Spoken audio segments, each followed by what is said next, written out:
"Ma'am, you're sitting in the wrong seat." The voice cut through the quiet hum of the roadside diner like a sudden crack of thunder on a clear summer morning. Forks paused halfway to mouths. Coffee cups hovered in midair. Even the old ceiling fan seemed to slow its lazy spin as Sheriff Daniel Carter stepped fully inside the doorway of Harper's Diner, his broad shoulders filling the frame beneath the faded neon sign that flickered open 24 hours a day. The diner sat along Route 17 just outside a small Alabama town where everyone knew everyone else, where pickup trucks lined the gravel lot, and the scent of bacon grease and fresh coffee clung to the air like a permanent memory. At the far end of the counter, beneath a window glowing with soft golden morning sunlight, sat Mrs. Eleanor Brooks, a 72-year-old woman with silver hair tucked neatly beneath a soft blue headscarf. Her hands, thin and steady, rested around a white ceramic mug that sent gentle curls of steam into the air. She had been coming to this diner every Thursday morning for years, always ordering the same thing: 1 cup of coffee and a slice of warm apple pie. The owner, Linda Harper, believed the routine had begun long before she bought the place. Back when Eleanor's husband was still alive and the two of them would sit in the very same booth near the counter, sharing quiet conversations while the town slowly woke up around them. Eleanor lifted her eyes calmly toward the sheriff as if his arrival were nothing more than a passing cloud in an otherwise peaceful sky.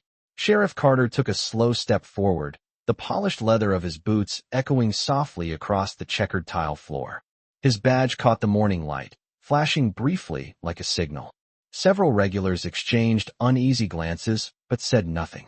In towns like this, silence often traveled faster than words. "Didn't you hear me?" the sheriff said, his voice low but firm, carrying across the room. "That seat's reserved." Eleanor looked down at the counter for a moment, as if considering the statement, then gently placed her mug back onto its saucer with a soft porcelain click. Outside, a pickup truck rumbled past the diner windows, its tires crunching along the gravel shoulder of the highway. "Young man," she replied in a calm voice that carried no anger.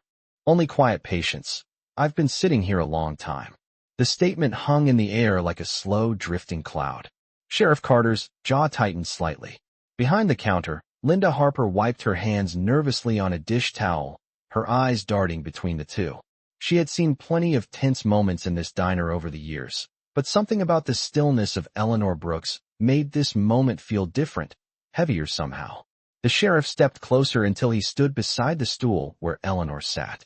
His shadow stretched across the counter, reaching the sugar dispenser and the small jar of jelly packets like a dark line dividing the morning. "You need to move along," he said.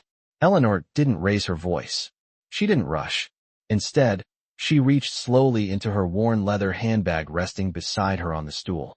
The bag looked decades old, its edges softened by years of use. From inside, she pulled a neatly folded handkerchief and placed it beside her coffee cup.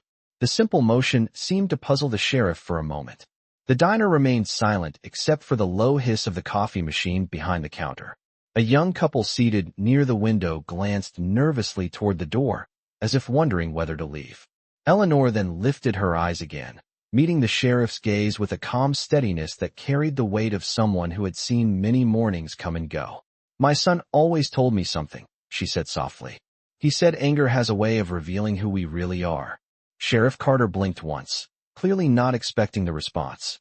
For a brief second, uncertainty flickered across his face before the familiar hardness returned. But Eleanor Brooks simply picked up her coffee again and took a slow sip, as if the world outside that small diner window still moved at the same peaceful pace it always had. What no one in that room realized, not the sheriff, not the quiet patrons, not even Linda Harper behind the counter, was that before the morning was over, the calm woman sitting on that stool would quietly change the direction of an entire town story. The morning light inside Harper's Diner grew warmer as the sun climbed slowly above the pine trees lining Route 17, spilling soft gold across the counter where Mrs. Eleanor Brooks sat as calm as still water. Anyone looking at her in that moment might have assumed she was simply another retired grandmother enjoying a quiet cup of coffee before the day began.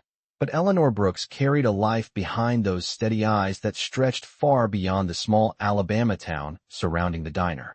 She had been born 72 years earlier in a wooden house just 12 miles down the same highway, back when the road was little more than a narrow strip of cracked asphalt, and the town itself barely filled 2 pages of the county map. Her father had worked long days repairing farm equipment for neighbors, while her mother taught Sunday school every week without fail, telling young children that dignity was something no one else could give and no one else could take away. Eleanor had grown up hearing those words over and over again, words that stayed with her long after she married a quiet man named Harold Brooks, who drove delivery trucks across 3 states for nearly 30 years. Harold had been the kind of man who spoke slowly and listened carefully, and every Friday night he would bring home a paper bag filled with groceries and sit beside Eleanor on the small porch behind their house, while the crickets sang in the warm southern air. Together they raised one son, Marcus Brooks, a boy who had inherited his father's thoughtful patience and his mother's quiet strength. Marcus had been the kind of child who asked questions about everything, from how engines worked to why the American flag outside the courthouse always seemed to move even when the wind stood still. Eleanor remembered those early mornings when she would pack his school lunch while Harold warmed up the truck outside, the smell of toast and coffee filling their little kitchen as sunlight slipped through lace curtains above the sink. Marcus studied harder than anyone Eleanor had ever known, often reading thick library books late into the night while the rest of the town slept. Teachers soon noticed that the quiet boy from the Brooks household understood things well beyond his years, and by the time he graduated high school he had earned a scholarship that carried him hundreds of miles away to a university Eleanor had only seen once in a newspaper photograph. The day he left, Eleanor stood beside Harold in the driveway watching the old bus disappear down Route 17, the same road that now ran past the diner window. Harold had squeezed her hand gently and said the words she still remembered clearly all these years later.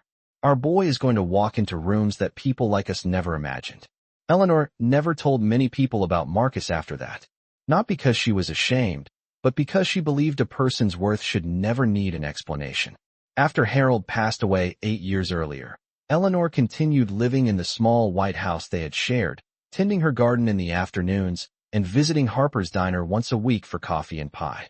Most people in town knew her simply as Miss Eleanor, the polite widow who always thanked the waitress and left exact change on the counter.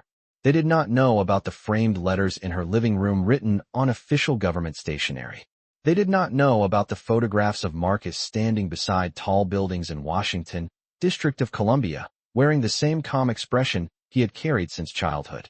And they certainly did not know that the quiet woman sitting beneath the diner window had learned long ago that dignity often reveals itself best in moments when the world expects anger instead.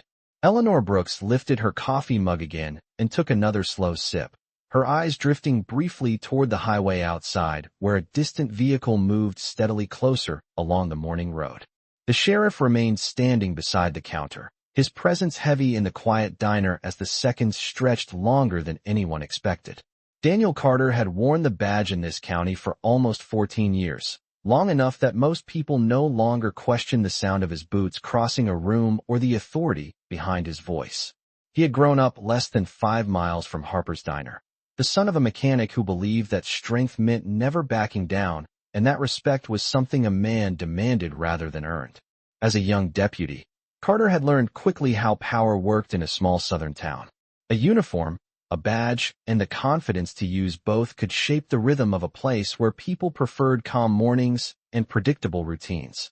Over time, the townspeople had grown used to seeing him patrol the highway that ran past the diner windows, his black cruiser parked beside the courthouse, his tall frame appearing wherever something seemed out of order. Many people described him as firm. Others used quieter words when he was not around. Inside Harper's Diner, the tension settled into the air like humidity before a summer storm. Sheriff Carter rested one hand on the counter, leaning slightly closer toward Eleanor Brooks, as if expecting her patience to crack under the weight of his attention. The badge on his chest reflected a narrow stripe of sunlight that slipped through the diner blinds. "I am going to say this one more time," he said slowly, his voice calm but edged with command. "You should move along." A truck driver seated near the door shifted uncomfortably in his booth, glancing down at the plate of scrambled eggs in front of him as though studying it might erase the moment unfolding nearby.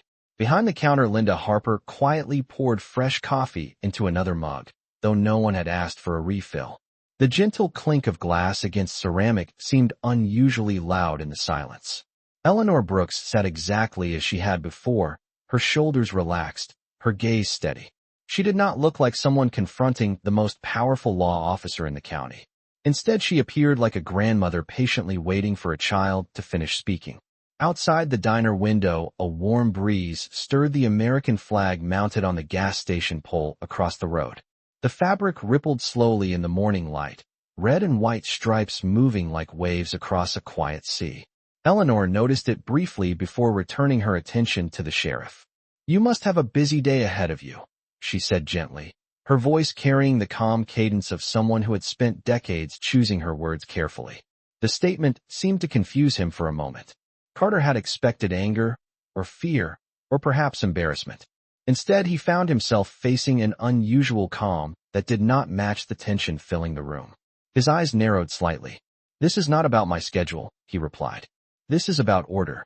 Eleanor's fingers rested around the warm coffee mug, absorbing its quiet heat. The smell of roasted beans drifted softly through the diner air. She looked down for a moment, as if considering something from far away in memory, then slowly reached into her handbag again. From inside, she pulled a small folded photograph with edges worn smooth by time. She did not show it to anyone. She simply placed it beside her coffee cup on the counter. The photograph showed a younger man standing in a dark suit beneath a row of tall marble columns somewhere far beyond the borders of their little town. The image rested there quietly, unnoticed by most of the people watching. Sheriff Carter did not even glance toward it.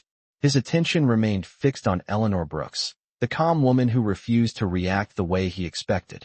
And as the stillness stretched another long moment, the faint sound of an approaching vehicle drifted through the diner walls from the highway outside, growing slowly louder with each passing second. The low rumble outside the diner grew louder, the sound of tires rolling across the highway like distant thunder approaching across an open field. Inside Harper's diner, the tension still lingered in the air, heavy and unmoving, while Sheriff Daniel Carter stood beside the counter expecting the quiet woman in front of him to finally give in. Instead, Eleanor Brooks lifted her coffee mug again, her movements slow and unhurried, as if the world beyond the diner walls continued at its usual peaceful pace. The warm ceramic rested comfortably in her hands, the rising steam curling softly into the sunlight that filtered through the narrow blinds. Sheriff Carter watched her carefully, his patience thinning with every second that passed. In his years wearing the badge, he had grown accustomed to immediate reactions. People usually responded quickly when a sheriff spoke. They apologized, they moved along, or they lowered their eyes. But Eleanor Brooks did none of those things. Her calm presence unsettled the rhythm he expected to control. The quiet clatter of dishes behind the counter echoed softly as Linda Harper pretended to organize stacks of plates that had already been arranged twice. She glanced nervously toward the window when the distant vehicle sound continued to grow closer. The morning traffic on Route 17 was usually light, especially this early, and any unfamiliar engine could be heard long before it appeared in the parking lot. Sheriff Carter shifted his stance slightly, his boots scraping across the tile floor with a dull sound that seemed louder than it should have been. "You are making this more difficult than it needs to be," he said firmly. Eleanor lowered her mug back onto the saucer with a quiet click. She looked up at him again with the same calm expression that had unsettled him moments earlier. "Young man," she said softly, "sometimes the simplest thing to do is pause for a moment." The sheriff frowned slightly, unsure whether she was challenging him or offering advice. The words themselves carried no hostility, only the patient tone of someone who had spent many years observing how quickly people rushed toward conclusions. Outside the diner, the approaching vehicle slowed as it turned off the highway. Gravel crunched beneath heavy tires as it entered the small parking lot beside the building. A few customers near the windows instinctively glanced outside, their attention briefly pulled away from the tension inside the diner.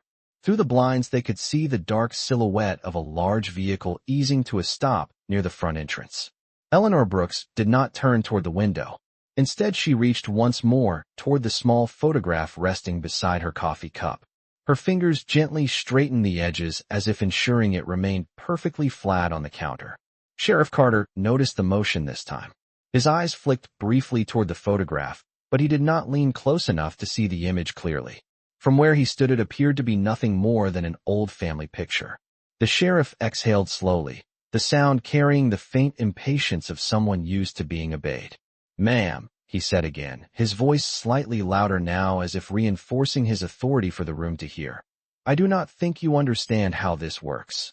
Eleanor finally glanced toward the diner window.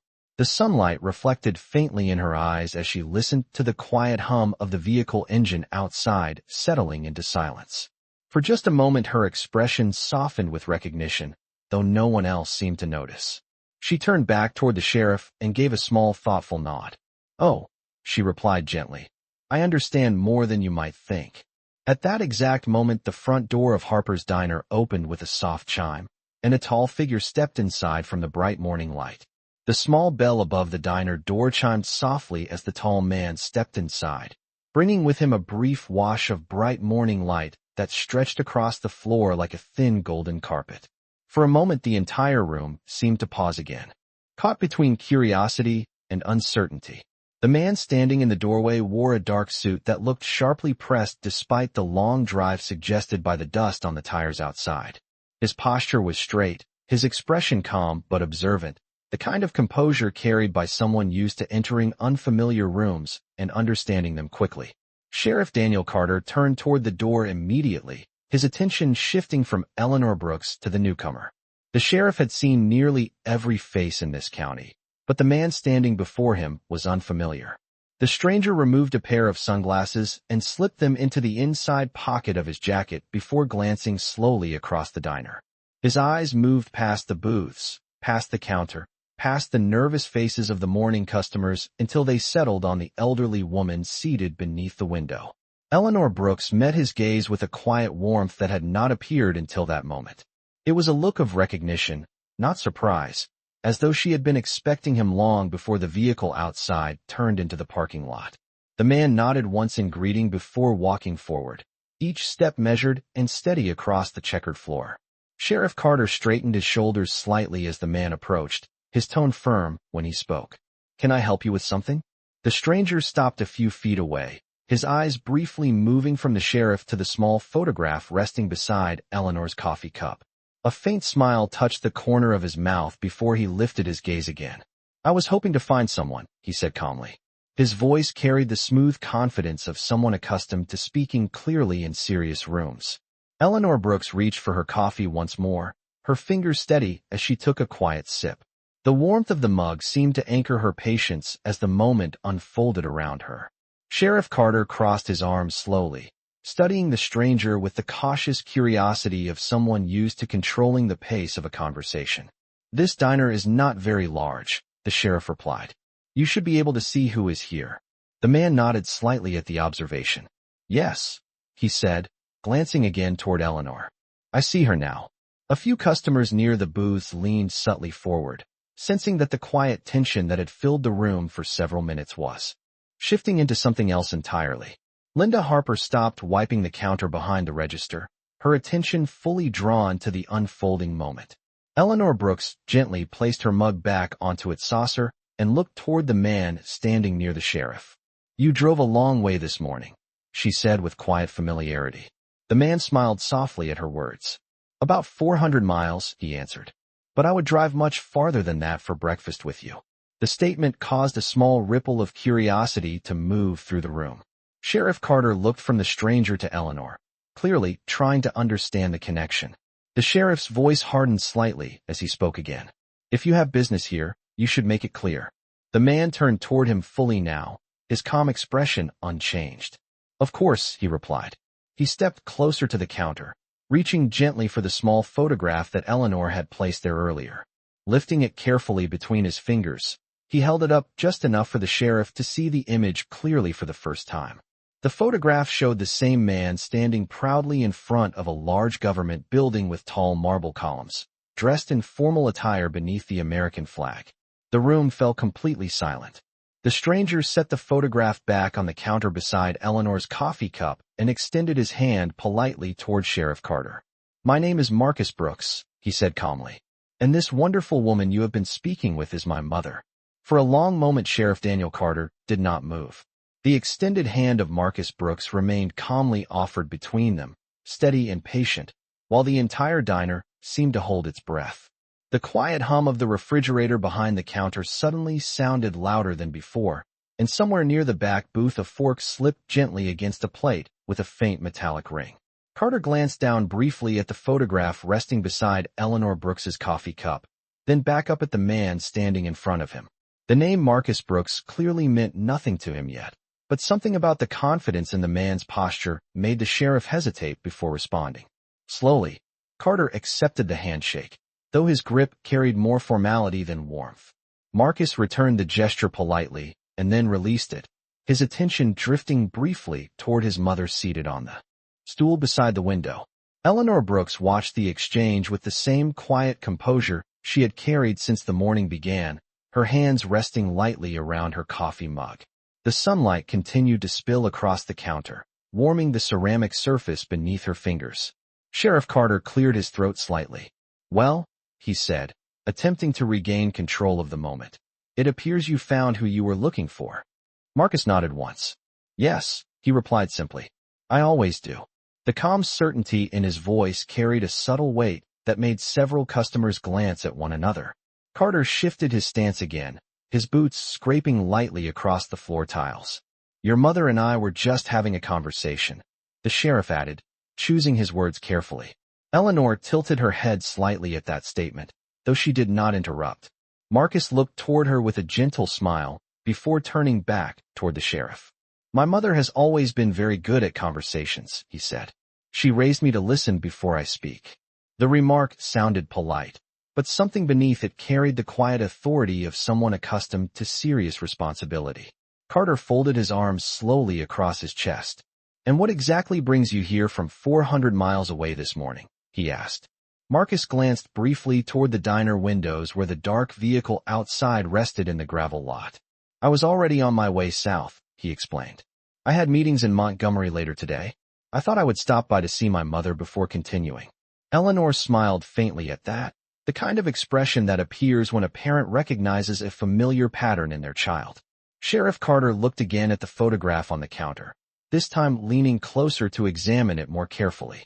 The image showed Marcus standing confidently beneath the tall white columns of a large government building in Washington. The American flag behind him hung perfectly still in the photograph's background. Carter frowned slightly as recognition began to flicker at the edges of his memory. "That building looks familiar," he said slowly. Marcus nodded. "It should," he replied. "It is part of the Pentagon complex." The words settled into the room with a quiet gravity. Linda Harper stopped mid-step behind the counter, her eyes widening slightly. A truck driver near the door shifted in his seat. Sheriff Carter straightened again, his expression tightening almost imperceptibly. "And what do you do there?" he asked. Marcus answered with the same calm tone he had used since entering the diner. "I work with the Department of Defense," he said. "Strategic analysis and coordination." Eleanor Brooks gently set her coffee mug down once more, the soft click echoing in the silence that followed. She looked up at her son with quiet pride, then turned her gaze back toward the sheriff. "He has always worked very hard," she said softly. Sheriff Carter glanced between them again, and for the first time that morning the confident certainty in his posture seemed to falter just slightly as the full meaning of the moment slowly began to unfold.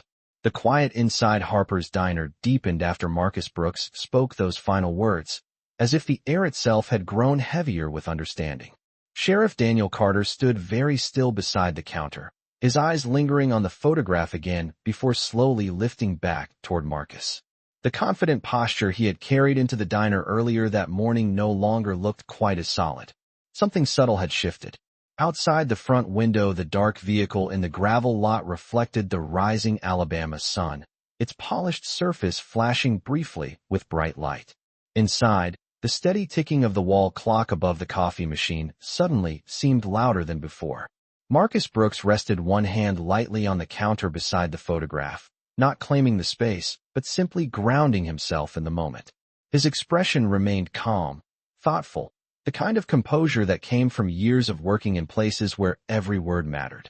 Eleanor Brooks watched quietly from her seat, her eyes moving gently between her son and the sheriff. There was no anger in her face, only the patient dignity she had carried since the morning began.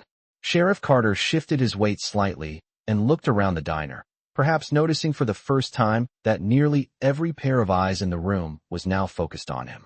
The truck driver near the door leaned back in his booth with folded arms. The young couple near the window had stopped pretending to study their menus. Even Linda Harper stood still behind the counter, the dish towel forgotten in her hands. Carter cleared his throat again, the sound short and uneasy. "Well," he said slowly, "that explains the photograph." Marcus gave a small nod. "It does," he replied. The sheriff looked again at Eleanor Brooks, studying her as if seeing her clearly for the first time. The elderly woman who had appeared moments ago to be nothing more than a quiet diner customer now seemed to occupy the room with a quiet gravity that had always been there, but had gone unnoticed. Eleanor rested her hands together on the counter, the morning sunlight warming her fingers. "Daniel," she said gently, using his first name for the first time. "Sometimes people forget that every person they meet carries a story they cannot see." The sheriff blinked slightly at the unexpected familiarity in her voice. Marcus turned his head toward his mother with a faint smile, clearly recognizing the lesson behind her words. Carter looked back toward Marcus again, his voice less forceful now. "You said you work with the Department of Defense." Marcus nodded. "Yes. In Washington." "That is correct." Carter took a slow breath as if weighing the importance of what he had just heard. The authority of a county sheriff often felt absolute inside the borders of a small town, but the world Marcus described extended far beyond county lines and courthouse steps. The realization settled gradually across Carter's face. Marcus did not raise his voice or step closer. Instead, he simply placed the photograph back on the counter beside his mother's coffee cup and looked directly at the sheriff. "My mother has lived in this town her entire life," he said calmly. "She has shown kindness to people who needed it and patience to people who did not deserve it." Eleanor gave a small shake of her head at that description, though her eyes carried quiet affection. Marcus continued speaking, his tone steady and respectful. "Where I work now, we spend a great deal of time studying leadership and responsibility. The most important lesson we learn is that authority should never replace respect." The room remained silent as the words settled. Sheriff Carter looked from Marcus to Eleanor again, his expression tightening slightly with the weight of the moment. Outside the diner window, the American flag across the highway fluttered slowly in the warm morning breeze, its movement reflected faintly in the glass. Eleanor Brooks followed the motion for a moment before turning back toward the sheriff. "It is a beautiful morning," she said softly. "There is still plenty of time for people to make better choices before the day is finished." The silence inside Harper's diner stretched for several long seconds after Eleanor Brooks finished speaking, the kind of silence that carried weight rather than emptiness. Sheriff Daniel Carter stood beside the counter with his arms no longer crossed, his posture noticeably less rigid than it had been when he first stepped through the diner door earlier that morning. The sunlight continued to stream through the window blinds behind Eleanor, casting thin golden lines across the polished counter surface and the photograph that rested quietly beside her coffee cup. Marcus Brooks remained standing beside his mother, calm and steady, his presence filling the room not through force but through quiet certainty.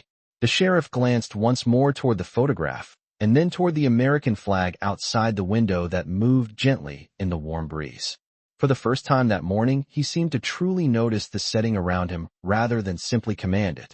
The sound of the wall clock ticking behind the counter echoed softly again. Linda Harper shifted her weight slightly as she watched, still holding the same dish towel she had forgotten about minutes earlier. A few customers exchanged brief glances but remained silent, sensing that the moment unfolding carried more meaning than anyone had expected when they first walked in for breakfast.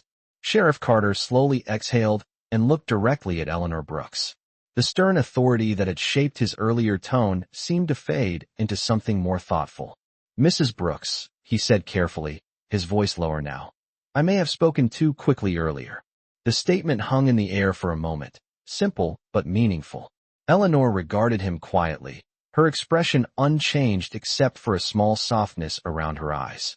She had lived long enough to recognize when a person reached the edge of an important realization. Marcus did not interrupt. He simply rested one hand lightly against the back of the stool beside his mother, allowing the moment to unfold naturally. Sheriff Carter looked around the diner again before continuing. This town is small, he said slowly. Sometimes people fall into habits about how things are supposed to be. Eleanor nodded gently. Habits can be powerful, she replied. But so can humility. Carter absorbed the words in silence. Outside the diner, a breeze carried the scent of warm asphalt and distant pine trees. Through the slightly opened front door, the morning traffic along Route 17 continued its quiet rhythm, trucks and cars passing without any knowledge of the quiet transformation happening inside the small diner beside the highway. The sheriff straightened slightly and looked at Marcus. You said you drove 400 miles, he said. Marcus gave a small nod. Yes. Carter paused, then extended his hand again, this time toward Eleanor Brooks rather than Marcus. Mrs. Brooks, he said with clear respect, I hope you will accept my apology for the way this morning began. The room remained still as Eleanor looked at his outstretched hand. Her fingers rested momentarily against the warm ceramic mug before she gently set it aside. Slowly she reached forward and accepted the handshake. Her grip was light, but steady. Apologies are meaningful when they lead to better choices, she said calmly. Sheriff Carter nodded once, understanding the weight of her response. Marcus watched the exchange quietly, the faintest smile touching his expression. Eleanor released the sheriff's hand and returned her gaze toward the window where the American flag continued to wave softly in the breeze. For a moment no one spoke. Then Linda Harper cleared her throat softly behind the counter. Well, she said gently, coffee is still hot this morning if anyone wants another cup. A few quiet chuckles moved through the room as the tension finally began to ease. Eleanor Brooks lifted her coffee mug again and took another slow sip while the warm Alabama sunlight continued to fill the diner, the simple, peaceful morning gradually returning to its familiar rhythm.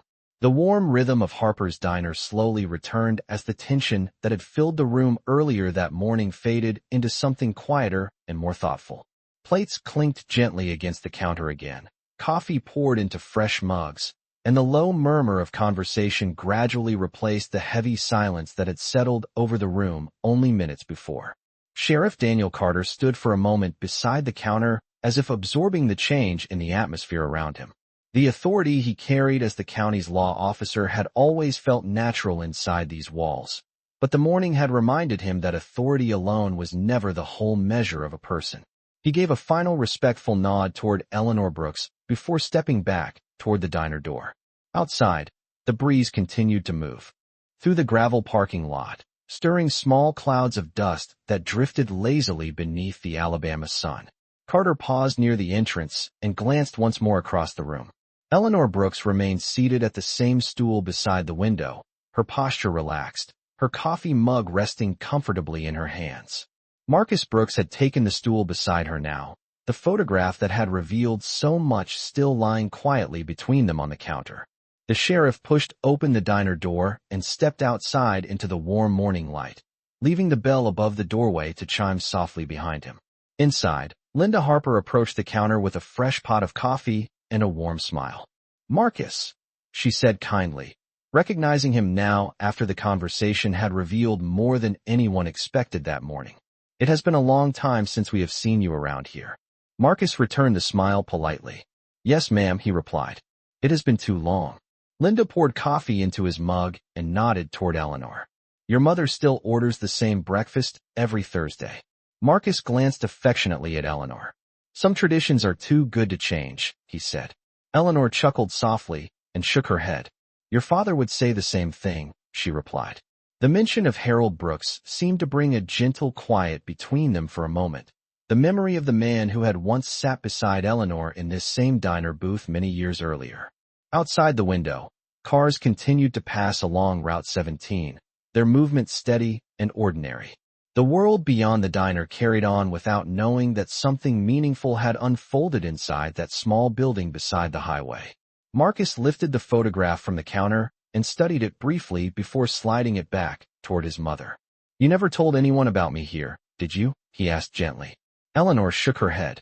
Your life belongs to you, she said, not to the pride of a small town. Marcus nodded slowly. understanding the quiet wisdom behind her words. He looked around the diner again, taking in the familiar booths, the faded menu board, and the sunlight dancing across the tiled floor. This place had shaped his earliest memories, long before his career had carried him into rooms filled with policy discussions and national decisions. Eleanor took another sip of coffee and looked toward the window where the American flag continued to move softly in the breeze. Respect should never depend on titles, she said quietly. Marcus followed her gaze toward the flag and nodded in agreement. The lesson she had carried through the morning remained as steady as ever. After finishing their coffee, Marcus stood and placed a few bills on the counter beside the empty mugs. Eleanor rose slowly from her stool and slipped her handbag over her shoulder. Together they walked toward the diner door, the small bell chiming again as it opened. Outside, the warm Alabama morning wrapped around them like a familiar embrace. Marcus opened the passenger door of the waiting vehicle and helped his mother inside before walking around to the driver's seat. As the engine started and the vehicle eased back toward the highway, Harper's diner grew smaller in the rearview mirror. Inside the diner, the quiet morning continued, but the people who had witnessed those few minutes would remember them for a very long time. And at the counter beside the window,